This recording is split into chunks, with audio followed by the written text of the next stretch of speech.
Guys I hope you all are good. Daily की तरह आ चुके हैं छत पर। कभी मैं दाना चेंज करना है, अंदर आया था बजीज के सेटअप पे। यहाँ पर एक बैड न्यूज मिली है, ये देखो। ये जो बेबी है, ये देखो यार,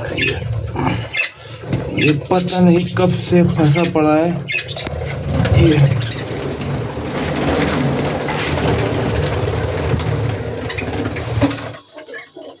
ये पता नहीं कब से यहीं पर था, ये एक्सपायर हो चुका है। एक्सपायर होगा, उसका तो कुछ कर नहीं सकते। लेकिन यहाँ पर मेरे पास 25 पैकेट के लिए ग्रीन फूड पालक वगैरह, ये बहुत शौक से खाते हैं तो उन्हें डालते हैं ना।